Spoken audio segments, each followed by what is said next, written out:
I am Ferdinand Marcos, and I am the President of the Republic of the Philippines. I stand today on behalf of 110 million Filipinos. Hello people and hello universe, it's me again. Shoutout po sa lahat ng mga Pilipino sa buong daigdig, especially the Marcos loyalists and sa mga supporters of course. Now, itong upload videos ko mga kababayan ay napaka-importante po ito. Bakit? Dahil po itong mga ilang araw na mga nakaraan ay talagang nag-viral yung sinasabi nilang pulburon, may video yung pulburon, hanggang ngayon wala pa naman. O, di ba?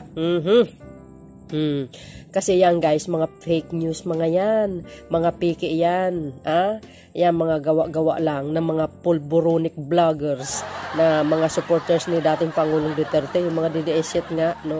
Well guys, not all the DDS, no? Yung mga diehard supporters, hindi naman siguro sila ganun kasama, no? Yung iba lang talagang yung mga toxic dyan sa social media, kung makapaghusga sa Pangulo, akala mo napakalinis nila, no? So itong video ko ito, napaka-importante para ito sa mga pulburonic vloggers na walang ginawa lang kundi manira sa Pangulo, ayan, tinira si Speaker, tinira si Pangulong Marcos Jr. Itong talagang sinisiraan nila, no, sa pamamagitan na magpapakalat ng fake news sa social media. Pero dahil dyan guys, labanan po natin, no? Hindi natin pwedeng pabayaan ng Pangulo, no, na sino man yung mga tao na yan. Alam po natin ang goal nila, alam nyo, gusto nilang agawin yung kapangyarihan ni Pangulong Marcos Jr. as a President of the Philippines. Gusto nila kasi sa mga paninira nila, ang akala nila makuha nila yung simpatya ng mamamayang Pilipino. Dahil kung makuha nila, siyempre magkakaroon ng kaguluhan. Ayan. Kaya nga na ano yan guys, na-issue yung mga distab yan, mga fake news na yan, na wala namang katotohanan. Kasi gusto nila mapaniwala, no, ang mamamayang Pilipino na ganun si Pangulong Marcos Jr. Addict daw, o nagdodroga. Sus Maria Joseph. Sino ba namang siraulo guys na maniniwala sa mga patutsada at paninira ito ng mga pulburonic vloggers ni dating Pangulong Duterte, di ba? Lalo na yung yung bansot, tsaka yung maluka-luka, yung bagoong lipunan na sus Maria Joseph, at saka yung isang senador na sinasabi nung that time daw walang ginawa daw si Pangulong Marcos Jr., puro happy-go-lucky. What? Alam nyo, pag teenager ang isang tao, natural, may happy-happy yan, kasama mga friends, bondings, natural lang yun. Pero yung akusa ng isang senador na matagal na sa pwesto, wala naman nagawa, no? Yung sikusiting guys na sinasabi ganun daw si Pangulong Marcos Jr., nag-hit daw. Sus Maria Joseph, saan ka maniniwala dyan sa dating senador na yan? 101% dilawan po yan. 'di ba? Sobrang dilawan po 'yan. Lalo na po yung isang attorney, hinamon si Pangulong Marcos Jr. na kailangan daw magpa-drug test. What? 'Di ba? Yan yun ito naman si mga pulburonic vloggers, kinagat naman. Pinag-viral sa social media. O 'di ba? Yan din naman po ang hamon ni dating Pangulong Duterte. Tandaan nyo nung kasagsagan ng eleksyon mga kababayan, nag-file ng COC si Pangulong Marcos Jr. Ay gay, sangkatutak ang mga batikos, hinadlangan na siya, pero may nangyari ba? Wala. Tapos nung kasagsagan ng kampanya, nandoon yung mga batikos paninira sa Pangulo. Nako, antindi talaga, batuhin man ang binato ng mga flyers si Pangulong Marcos Jr., lahat yung mga paninira ng kakamping. Ay nako, antindi. Grabe, alam po natin guys, dekada, bugbog na sarado yan sa pambabatikos, paninira si Pangulong Marcos Jr. Pero may nag-resback ba? Hindi. Kasi wala naman katotohanan guys. Dahil dyan, yung mga pulburonic na pinagbabiral ng mga salot sa lipunan, na gusto lang nila manira, at siraan ng Pangulo. Kasi gusto nila iupo, yung gusto nilang iupo na kung tutuusin, yung iupo nila wala namang kaalam-alam sa pamumuno. Ultimo nga debate, hindi nga pumunta ultimo press conference, hindi siya nga humarap ultimo tanungan sa Kongreso, ipapasa niya sa mga staff Saan kayo makakita? Si Pangulong Marcos Jr., lahat ng conference, lahat ng mga interview, mukha niya yung nakikita nyo. Ganun kagaling ang isang pinuno ng bansa. Hindi ipinapasa sa mga staff. Tapos sasabihin nyo, gusto nyong iupo, labag sa batas ang mga agaw ng kapangyarihan, no? So, ganun pa man mga kababayan, balik tayo sa usapan. Yung kasagsagan ng kampanya ni Pangulong Marcos Jr., nandyan yung sinasabi ni dating Pangulong Duterte na weak leader, galing sa kanya yan Tapos may nabanggit siya na spoiled brat, di ba? Laki sa layaw. Isos, Mariusip. Pero kinatigan ng mamamayang Pilipino, hindi, walang naniniwala Kasi, wala as in naman. Alam ko, ito si Pangulong Marcos Jr. Guys, itong Pangulo ng Pilipinas ngayon, ay pinalaki ito, guys, na may magandang pang-asal. Pinalaki ng kanyang mga magulang. Ay, very disciplinary na tao ito at may mabuting kalooban kasi namanan niya sa mga magulang niya alam po naman natin ang legacy ng dating Pangulong Marcos Sr. Mahal niya ang mamamayang Pilipino kahit anong klaseng kulay ka di ba? Walang sinisino-sino. At ganoon din si Pangulong Marcos Jr. ngayon. Di ba? Saan kayo makakita, no? Ang isang pangulo, nag-detect ng mga ganyan na bawal na gamot sa kasalukuyan, ganon. Sa tingin nyo, sa kasalukuyan, Pangulo ng Pilipinas ngayon, nagtitik ng bawal na gamot. What? Mahiya-hiya kayo sa pagmumukha nyo. Saan kayo makakita ng ganyan? Puro kayo kuda ng kuda sa social media. Bakit hindi sampahan si Pangulong Marcos Jr. sa korte? Titingnan ko lang, baka mabaliktad kayo sa pinagagawa nyo. So, dahil dyan, sa sinabi ng dating Pangulong Duterte, yung mga weak leader na yan, daw siya nagdodroga daw. Wala siyang binanggit pero automatic guys si Pangulong Marcos Jr. ang tinitira niya diyan.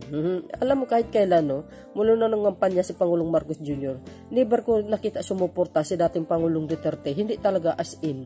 Sa totoo lang mga kababayan, real talk tayo. So dahil diyan na-issue yung mga droga-droga na yan nung kasagsagan ng kumpanya, no?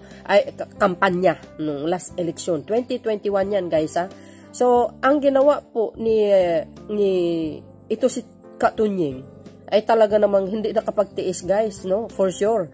Ay pinuntahan ng Pangulong Marcos Jr. sa kanyang mismong bahay. Ay talagang in-interview niya regarding this issue. Na kasi nga yung panawagan ni Pangulong Duterte na magpagdadrug test. So, ang ginawa, nagulat talaga ako. Nagulat ang lahat kasi, inunahan ni Pangulong Marcos Jr. ang pagdrug test, guys. Nagpakuha talaga siya. Nagpa-drug test talaga. Panoorin nyo itong video ni Katunying para malinawan ang pagmumuka at ang iisip ng mga pulburonik na vloggers na supporters ni dating Pangulong Duterte. Yan itakip nyo sa mukha nyo yung interview ni Katunying. Courtesy ni Katunying ito. So, ang ginawa niya, pumunta doon kahit kalating gabi. In-interview ang Pangulo. Biro nyo yun sa ganyang edad. My goodness. Magtitik ang Pangulong Marcos Jr. ng bawal na gamot. Sus, wala nang maniniwala dyan, guys. Yan ay mga haka-haka lang at saka gawang-gawang mga pananalita. Paninira lang talaga. Dahil alam nila kasi si Pangulong Marcos Jr. magaling mamuno. 'Di ba? Lalo hanggang ngayon, 'di ba? Tudo paninira, my goodness.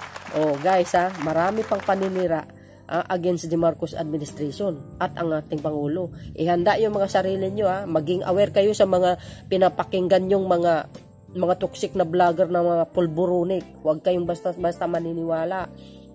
So dahil dyan mga kababayan, ang nangyari, nagpa-drug test ang Pangulo. Natural mga kababayan, maririnig nyo ang sagot ni Pangulong Marcos Jr. 21-2022. Alam nyo, kasagsagan ng yan, ng kampanya, yung eleksyon. Sus Marius.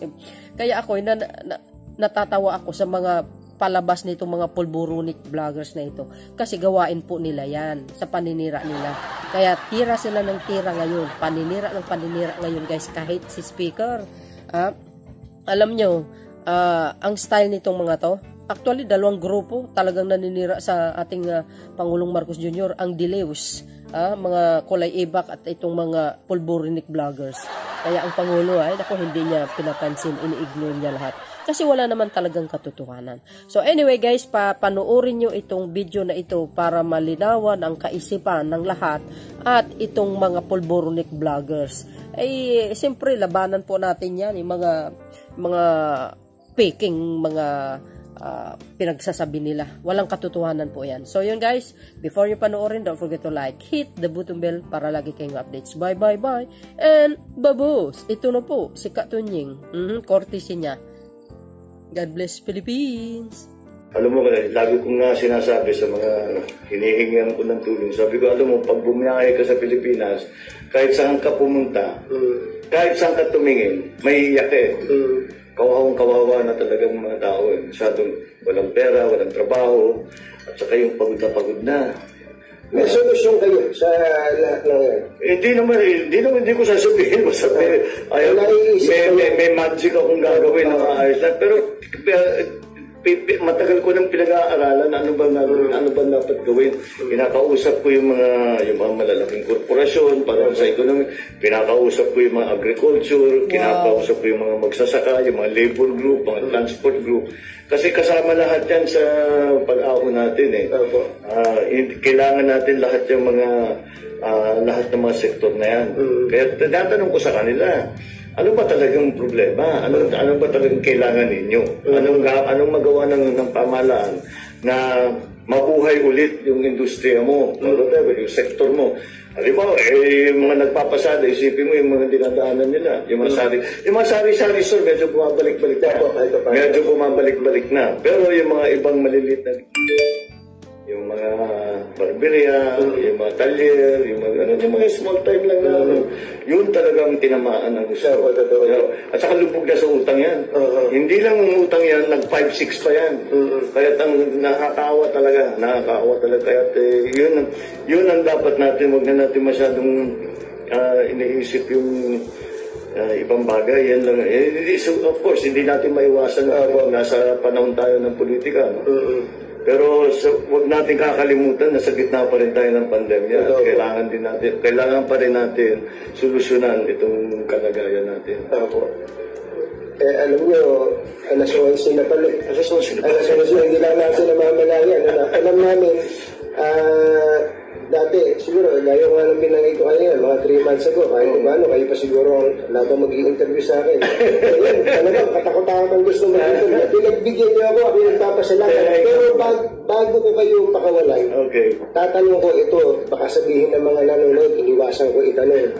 Tatanong ko, kayo po ba handang magpa-drug test? Okay. Ikaw na mag-scoop. Bibigay ko yung resulta ng drug test ko na kinuha ko kaninang maga. Nasa PIDEA na. Ano po? Tapos na. Ganun po? Totoo ba? Uy, scoop to. Ang hirap pa eh. Saan mo kayo nagpa-drug test? Sa hospital. Kasi nananawagan ako, sinasabi ko, lahat natapos ng salita ng Pangulo. Sabi ko, di lahat tayo pa-drug test. Di nanahan ko na. So ako nanauna. Kaninang umaga pa? Mariano, kahit nakais ko pa. Sir, maraming salamat.